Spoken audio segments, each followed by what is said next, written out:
Hello everybody. We'll go ahead and get started on the review, I guess, of the daylight factors, and then I will be showing you some math that we'll be using for calculating the direct gain. So what I've got here is a project that I've set up. I'll show it to you in multiple views here so you can see it. I wanted to start with something as simple as possible. So I've got a model of a house with a flat roof. The wall heights are all 10 feet. And this is the south facing wall. And we've got, different windows and things on the sides. Actually, right now the windows are all supposed to be the same size. So let me fix that.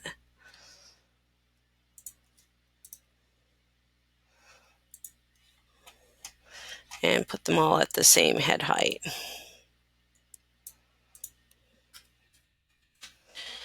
Okay, so this is how we'll get started. We're going to do some analysis on this to see, first of all, what's going on with the daylight factors in each space based off of the amount of space that we have in the area of the room, basically, and the size of the windows. And then we will also do a solar gain study. So let's start with a daylight factor study. And this comes from your chapter in your book that is, I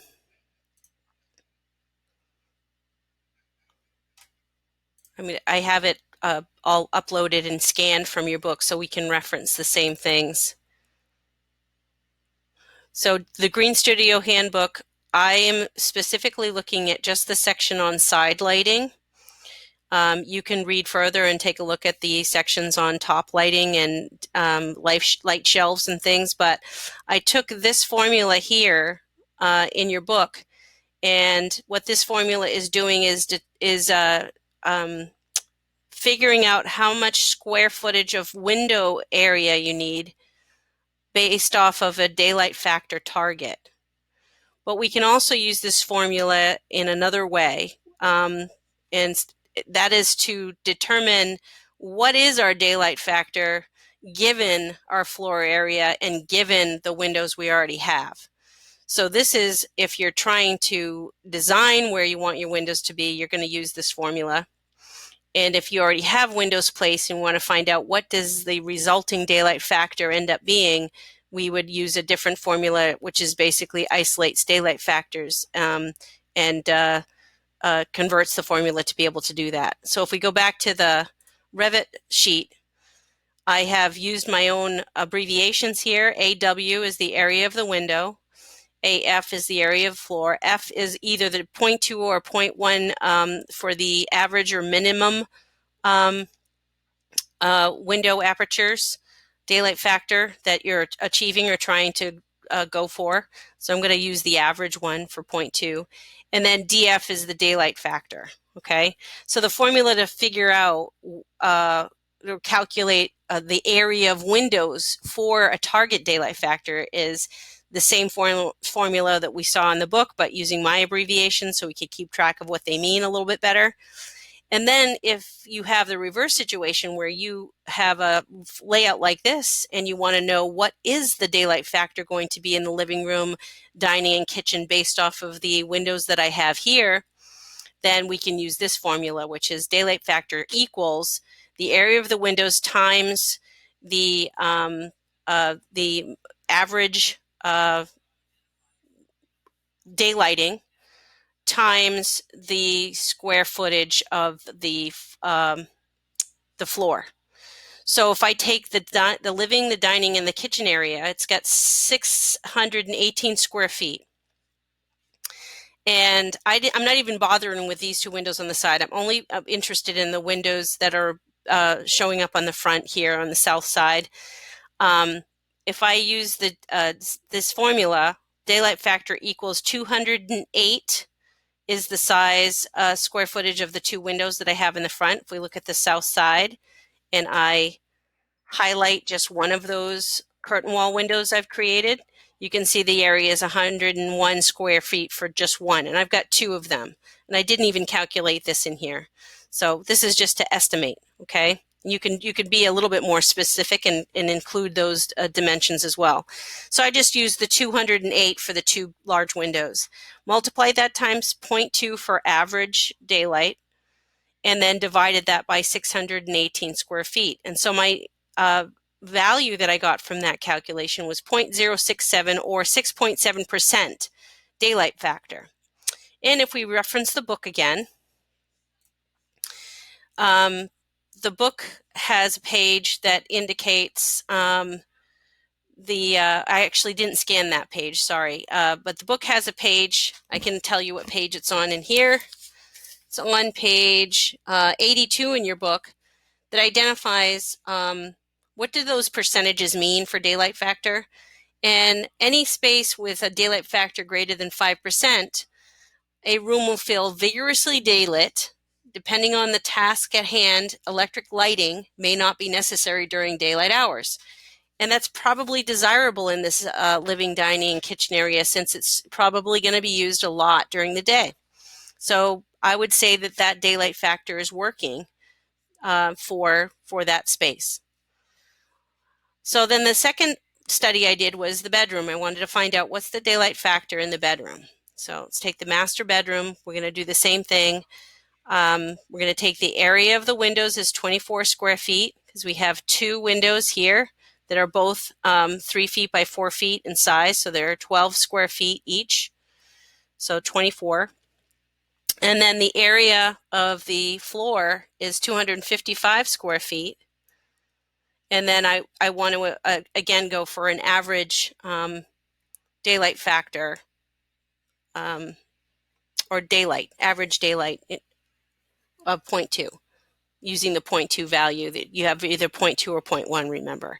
So 24 times 0.2 divided by 255 gives us a daylight factor of 0.018, or we would call that 1.8%. And that's less than 2%. And it says here on the same page, 82 for lighting, with a daylight factor of less than 2%, a room will seem gloomy. Electric lighting will be required for most of the daylight hours. Well, how often are we using this bedroom? If it's mostly going to be used for sleeping, then maybe that doesn't matter.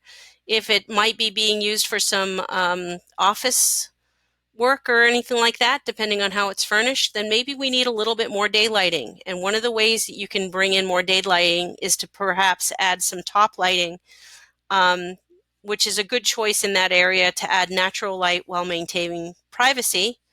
Or we could increase the sizes of these 2 windows and increase that daylight factor. So what you're going to be doing with this information is deciding how you want your rooms to function and designing windows or openings to the outside in those spaces, and coming up with these daylight factors, and then deciding if you need to make any design changes based off of the information that you find. And this is one of the things that's going to inform you and help you define the shape and fenestration, basically, of your house. So that's the daylight factor study. Another way to approach this, of course, is to take the first formula here and say, I want my bedroom to be at a 5%. So let's do that together. So if we want our bedroom to be at a 5% daylight factor, I'm going to use this formula up here, which is, this one, which is to determine a window size is based off of a daylight factor. So I don't know AW yet, which is our window area. What I'm looking for is to find out what that window area would be based off of my daylight factor target, which is 0.05, times my square footage of the room, 255, all divided by the 0.2. So if we do that in the calculator, let's clear this, and we type in 0.05 times 255 divided by 0.2, we get 63.75 square feet. So our AW equals 63, we'll go ahead and call it 64 square feet of window area. So how would we get 64 square feet of window area? Well, these two windows right now are 48 by 36, so they're adding up to 24 square feet total. So if I were to double that, we would end up with 48 square feet. If I were to change the window sizes, let's change the window size to, let's say 48 by 60, so it's 4 times 5, or 20 square feet each. Now we have 40 square feet. And I were to add another window, and this is the south side, so maybe I want to add another window on the east side if I have people that are early morning risers and they want to see the sun come up.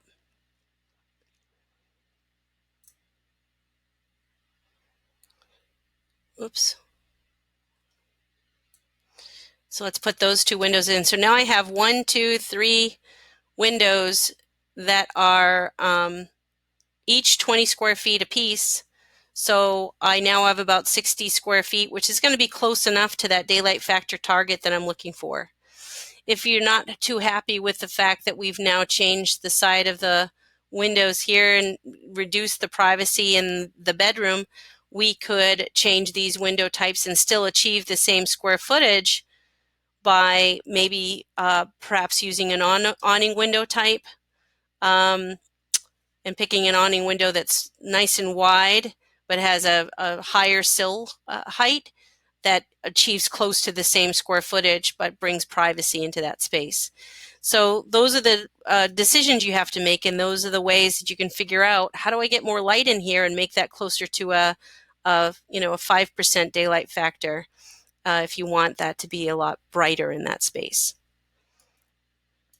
So that's the daylight factor study that you're going to want to do to each one of your spaces. You want to be able to understand the daylight factor you want to achieve and why, and then be able to prove that your daylight factors are accurate based off of the windows that you've placed in those spaces. So I'm going to stop this video here, and then I will record a second video that will cover direct gain. That way you're not having to watch one big long video.